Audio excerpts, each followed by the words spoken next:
Greetings in the wonderful name of our Lord and Savior Jesus Christ. It's always a pleasure to be with you where we read the Word of God, and I'm Temgos Dube. Amen.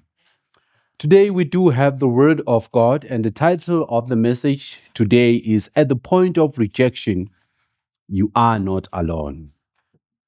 At the point of rejection, you are not alone. We shall read the Bible in the book of Genesis, chapter 29, verse 15 to 35. I'll be reading from the New King James Version. The Bible says, Then Laban said to Jacob, Because you are my relative, should you therefore serve me for nothing? Tell me, what should your wages be? Now Laban had two daughters. The name of the elder was Leah, and the name of the younger was Rachel. Leah's eyes were delicate, but Rachel's was beautiful of form and appearance. Now Jacob loved Rachel, so he said, I will serve you 7 years for Rachel, your younger daughter. And Laban said, It is better that I give her to you than that I should give her to another man. Stay with me. So Jacob served 7 years for Rachel, and they seemed only a few days to him because because of the love he had for her. Then Jacob said to Laban, Give me my wife. My days are fulfilled that I may go into her. And Laban gathered together all the men of the place and made a feast. Now it came to pass in the evening that he took Leah, his daughter, and brought her to Jacob, and he went into her. And Laban gave his maid Zilpah to his daughter Leah as a maid. So it came to pass in the morning that, behold, it was Leah. And he said to Laban, What is this that you have done to me? Was it not for Rachel that I served you? Why then have you deceived me? And Laban said, It must not be done. It must not be done so in our country to give the younger before the firstborn. Fulfill the week, and we will give you this one also for the service which you will serve with me still another 7 years. Then Jacob did so and fulfilled her week. So he gave him his daughter Rachel as a wife. And Laban gave his maid Bilhah to his daughter Rachel as a maid. Then Jacob also went in to Rachel, and he also loved Rachel more than Leah. And he served with Laban still another 7 years. When the Lord saw that Leah was unloved, he opened her womb, and Rachel was barren.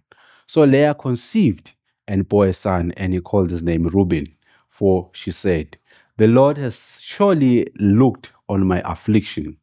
Now, therefore, my husband will love me. Then she conceived again and bore a son, and said, Because the Lord has heard that I am unloved, he has therefore given me this son also. And she called his name Simeon. She conceived again and bore a son, and said, Now this time my husband will become attached to me, because I have borne him 3 sons. Therefore his name was called Levi. And she conceived again and bore a son, and said, Now I will praise the Lord. Therefore she called his name Judah. Then she stopped bearing children. Father, we thank you for your word today.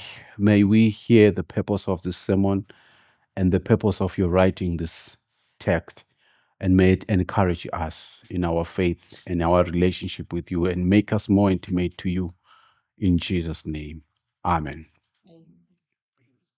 We are reading such a painful story. We live in a world where there are standards, where maybe even the beauty pageants, they look at the height, they look at the intelligence, the level of education. You talking of standards where you are rejected, maybe if you don't appear the way they want you. We're also talking that there are some maybe certain jobs where you have to meet some standards, maybe to be of a certain height or to be a certain, maybe if there's anything like complexion. But it happens that some of these things are beyond your control. and you find yourself not qualifying. It's so painful to be someone not qualified because of a natural way you are, which you cannot change. So the story we are reading here is of a story of Jacob, who is in love with Rachel, but he's given Leah. Leah, we are learning in the Bible in verse 17 that she had weak eyes, which is something that is beyond her control. It was her natural way, the way she was born. We are given different things in our lives. Maybe we are given a dark complexion. Maybe we are given a bright complexion. Maybe you are someone who's suffering from albinism, with what do they call it? They say you have some albinism. What is it? Albinism, yes. Or you are someone maybe who's short, dwarf, or very short, or someone who's tall, taller than the normal. No one chooses to be like that. You find yourself to be what you are. So Leah found herself to be in that situation where she had weak eyes. And theologians define this in different ways, that it meant maybe it was someone who had inflammation on the eyes or poor eyesight or eyesight thought. That means she didn't have sparkling eyes, which is something that is standard for beauty in that culture. Whilst her sister, the Bible says, she was beautiful in form and appearance. So she was somebody who was attractive according to the standards.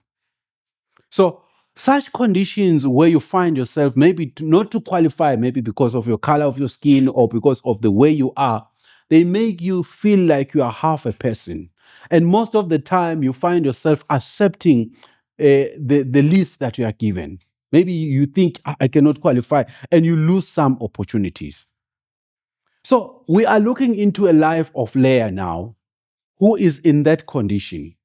But we know that there is a culture that his father is saying here, Laban, that you can't take a daughter who is younger, which is something that was true in their culture. He could not do that.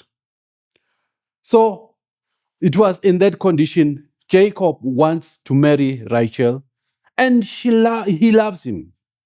Sorry, he loves her so dearly. So basically, the way we are reading, the father decides to give Leah because of culture. But we know very well the reason that made Jacob to work the 7 years was the love for Rachel. So, in other words, he does not really love that much Leah. So, this lady is brought into a relationship with someone he does not love. She does not love. Think of a situation. She is in a relationship, living with this person now for the next 7 years who does not love him. The focus of Jacob is still on Rachel. That's the one that I love, not this one. But because I respect the culture and I respect my father-in-law, I will accept her. Think of being in a family where you think you are the wife or you are the husband and the other person is not there. His or her focus is on the outside, that no, the person I love is that one, and I'm still working for him for the next 7 years. When I'm finished, I'll have her. Think of that situation. Think of the suffering that Leah was going through. The suffering because she had weak eyes is not because she likes, but now she's living with someone who does not love him. What a sad story. Think of that, living with someone who does not love you. So Jacob requested another 7 years just to have Rachel. It means the focus is not on you. You are just a by the way. One would expect actually the father to protect the son, the daughter Leah, because of the way she is, but he respected culture. So sometimes we are pushed into things because of culture, because we want to do things that is culture, and it brings hurting to the life. But I want to zero the sermon is seriously on zeros on the sad life of Leah, which is something that we experience. This lady was suffering from emotional abuse, living with someone who does not love you, cooking for someone who does not love you, being in the same house with someone who does not love you. I mean, he is called your husband, but this person does not love you. It's emotional abuse. She was living a life of rejection, living in a place where you are not loved. You are not something. If you read chapter, verse 34, it reveals that. There was absolutely no attachment. There was no attachment, no emotional bonding. There is no connection or feeling of being accepted. There is nothing that makes it to say it's us. People who are married, it's our family, it's our car, it's our this. But there's no us in what she has. She's just there as part of a person who has been accepted. When we talk about marriage, the importance of attachment, it actually what keeps people together. This is something that makes them to live in life regardless of the hard conditions, because there is the us and there is the attachment. These people, they can comfort each other in terms of distress and provide a warmth where there is coldness, because it's the us, there is attachment. But she was living in a different scenario. This was a sad life for Leah. A life of rejection, being in a relationship with someone who is focused outside. So we are sometimes in such situations as human beings. You may be in a marriage today, but you can see that, seemingly I'm alone here. You are trying to make things work, but the person you can see, she or he is not there. We are just two adults living in the same house. Sometimes it may be work. You are working, you might be pushing hard, whatever you are doing, but the employer does not recognize that, or the company does not value. You might be in a one-sided relationship, if I can go back again to the relationship, where you find that the other person is not there, other party is not attached. You are living an abusive life. That's what Leah experienced. Living years with no attachment, but knowing that her sister is the one who he is looking for. Now, the Bible says that in verse 17, God saw what was happening. You might be going through that difficult time in your life, that point of rejection, that point of not recognized, that point where you are just by the way, or that point where you are rejected because of your natural ability or disability. I know some of us at school, maybe they say you have the big forehead, or you are too dark, or you are too fat. You know, they say all those sorts of things in life. And you feel like you can just accept anything. You feel you are less of a person. You feel you are not what you are supposed to be. That's something that we go through as human beings. I like the Bible in the book of Psalms 34, verse 18 says, "The Lord is close to the brokenhearted and saves those who are crushed in the spirit." In that life of being deserted, that painful life Leah was living, God could hear and was close to the broken heart.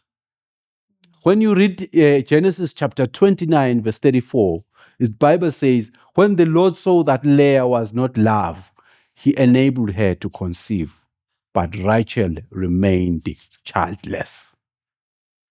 So, in other words, God saw what was happening. What you are going through, maybe in that underprivileged or worst life scenario, God sees that.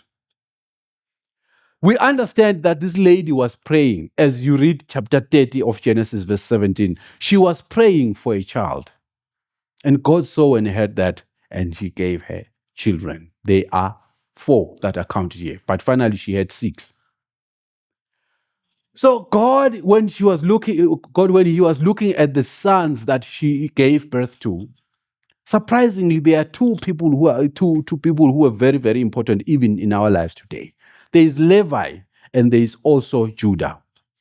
If we're talking of Judah, that's the line of our Lord Jesus Christ, the lineage of our Lord Jesus Christ. And if we look at Levi, that's the lineage of the priest. And we can finally find John the Baptist out of that lineage from the woman who was rejected. Now, what does it mean about God? It means God looks at life in a different way. When Leah was crying, God was establishing his dream. He was establishing his 12th tribe of Israel. He was establishing what we find today, even including salvation. So you might be somebody who is rejected, who is feeling a life of desertion, but God is establishing something out of you. God does not look at a human being like we look at a person. You might be somebody who has been born out of maybe from a rape and think we are useless. But according to God, you are not useless. God, when he looks at you, he's looking maybe at a CEO or an inventor of something, of a solution on earth.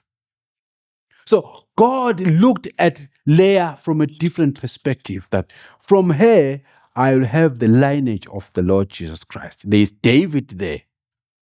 And when you look at the life of the Levites, they were responsible. These were people who were responsible in the temple. And the people who conducting sacrifice, they are God's people, rising from a lady who was living a life of rejection. We are human beings, rejected by people, but God sees what is happening. And he has a wonderful plan for you. As I speak, you might be going through a hard time in your life and you wonder actually why you exist. And you have accepted that I will be somebody who will live from the least that I can ever have. Even if they want to reject anything, they will just bring it to me. But that's not how God views you. God views you as somebody who is very, very important. So you must have faith in God and keep going. As you experience this pain, know that God is with you. There's a song that we sing that says, God understands the pain that you go through. He sees it and understands it. So as you go through the pain in your life now, God is with you. You are not alone. And in that situation, he's bringing a blessing onto your life. Somebody sings a song that says, there is a blessing in the storm. There is a blessing in that hardship that you are going through. There is a blessing in that life where you feel rejected, detached. God is bringing a blessing to you. A blessing is coming over your life. He will comfort you and make great things out of you. Some situations are beyond your control and you have accepted them. Letting everything to God through prayer is a solution. It's a solution, to our life. Now, as we come to a close, the lives of the two sisters, and if you continue to read at how their lives was until the end, you find that the life of Rachel, the one who was loved because she was beautiful, because she was good in stature, she died as she was giving birth to Benjamin. And she died earlier than Leah. But Leah continued to live with Jacob. She lived longer. Though she was unlived in life, she achieved a symbol of victory in death. She died. She was buried in the cave of Machpelah, the sacred plot alongside Abraham, Sarah, and Isaac and Rebekah. Even at the death of Jacob, he requested that when he died in Egypt, he requested that his final bones be put back in Canaan next to Leah. Think about that. The person who has been rejected, but now Jacob, it's like he realized that this is the person that was for me. Now, what does it mean to us, this thing? What is this sermon saying to us? I know people, some are going through stuff, a life of rejection, a life of hopelessness. Maybe you are crippled, disabled, not crippled, disabled. Maybe you are somebody who is going through stuff. Maybe you are not what people anticipate you to be. But God has a plan for you. And from you, He's doing something great. Don't give up. Don't feel rejected. God has something for you. God sees what you are going through, and there is a blessing to your life. You will experience it, and it will bring comfort to your life. The Bible says, where does your help come from? It comes from the Lord. That's the message I had for you today, that God does not look at you naturally. Each and every person, God has a purpose, and that purpose is divine. You are not useless. You might be going through your marriage, which is in shambles. God has a blessing. You are giving birth to children. Maybe they are a solution to this country where there is no job or there's whatever. They are a solution. Not because that your parents are not in a good relationship. There are children who are actually living out of divorce. It doesn't mean that you are lost. There is something God is bringing out of you. You are His agenda. Think of the children brought by Leah, who were born from a father who does not care that much about her. But what we learn is that God, out of him, Judah is the father of Jesus Christ. He's in the lineage of Jesus Christ, I'm sorry. And we know that John the Baptist is in the line of Levi. So, Bazalwane, that's what God has said to me, just to bring to you encouragement that in your situation there is hope, and He sees it. Amen. Father, we thank you for your word today. You are encouraging us that, God, there's something that you want to do with us, whatever we might be going through. That sad situation, that hopeless situation, where we feel rejected by the community, where we feel rejected by our families, where we're rejected by our friends, feeling rejected by whatever situations that we are going through. Your word is bringing hope that, God, you see what is going through. And in your seeing, you are not just seeing, you are doing something. You are bringing a blessing in that stormy life or in that hopeless situation. Help us, God, as people, to put our trust in you and to know that you have not forgotten us as God. Thank you, Lord, for your word. In the name of